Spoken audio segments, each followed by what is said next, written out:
guys, Justice Curry with you. In a few seconds, you're going to see a trailer for Plastic Crack. Plastic Crack is finally available. Season 1 is available on Amazon. So Amazon Prime, check it out. There'll be a link in my description. I'm going to show you the trailer. It is freaking phenomenal. You will love it. Watch it. Watch it, watch it now. So I collect pretty much anything that reminds me of my childhood. It all really just started with my mother getting me my first G.I. Joe whale in the box. I try to collect memories. I try to collect nostalgia. I try to collect all the things that made me happy when I was back in the day when I was a kid. And I think it does. You're kind of recreating your childhood. It's such a powerful connection to our past. I think everybody tries to search for their childhood. If you had a good one. And I had a great one. It's the nostalgia of it's this recreation of your youth and having the toys you had as a kid. I received the Ice Saber. I was very ecstatic to receive any G.I. Joes in general because my family didn't have a lot of money. About how they had it and what it meant to them, how their mom sold it at a garage sale. Because I remember going into the stores, I remember seeing them on the shelf. The racks were from the ground to almost the ceiling. Standing close, I would stand back and try to just see everything and go, wow. The aisles and all the rows of these great toys. Buy a figure and then on the back, you got all the faces of all the other new figures. And you're like, huh? My dad was trying to teach me the lesson of money. And I remember seeing commercials for it. I remember I watched the cartoon after school. Because Ghostbusters is my thing. And I was saying, I gotta have this. My dad says no. It was like a mini Christmas. Every time seeing the Toys R Us logo or KB Toys, you walk in, you see all these cool toy lines, you see all these glossy packaging and this cool artwork that's just made to catch your eye. I can't tell you how many times they would say yes, but one toy or we're not getting anything though, just looking. I can remember the hell I put my parents through when we would go to the toy store because I would not leave without something. I knew exactly what to say. I knew exactly how to give the puppy dog eyes. And even once you get to the car, you're still trying to bargain with your parents. Like, come on, let's just go back and get one more. Come on, just one more. And then back then, in the 70s or early 80s, it was okay for a kid to run down the street and go to the store by themselves. These days, not so much. I think I got my first pony when I was a year old. My grandfather got me Applejack. That was my first one, and it kind of just turned into this.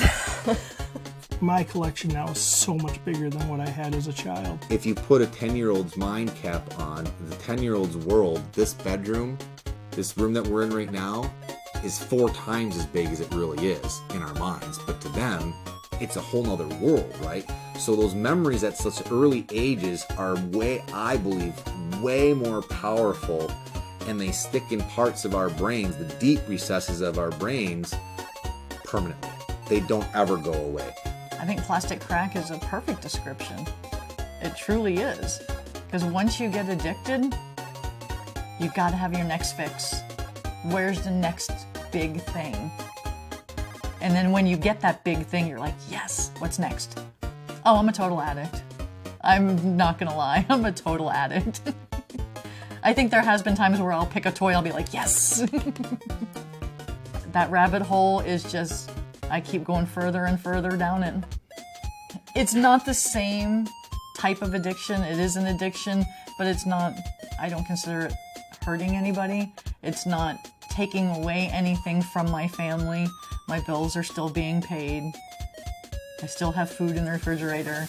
It may be ramen, but yes, there's still food available. Have some fun. These are toys. These are meant to be played with and enjoyed, and that's the whole point of something that's like this. It's not a serious thing. These are toys and meant to be fun. If you had a pony right now in your bag and you'd be like, hey, I've got this pony, I probably would still have to ask you what it is and for you to show it to me because I can't not. I don't know.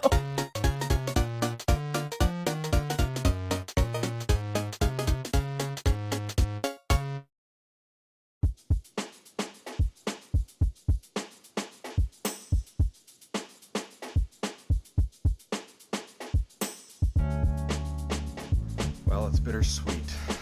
wrap it up. We still have my interview left with this documentary. The crew's been wonderful.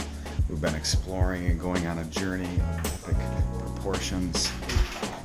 We got the German RoboCop doing wonderful work, very professional. These guys are like old friends.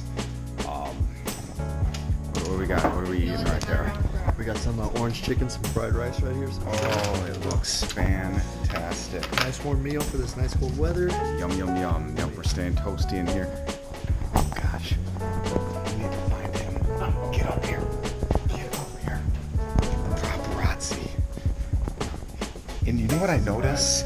The more someone doesn't like. You're doing this without the hat. Oh yeah, that's kind of weird. I am doing this without the hat. See, I'm evolving. He's breaking the barriers of justice. That's what he is. He is my therapy. No, I've been wearing his pants. We've been molding into the same person. How are you, baby? Good. Yeah, she just wants. What show are you watching at least? What is it? What's that called? Is it funny? Yeah. Can I watch it later? Yes. I love you so much, Grant.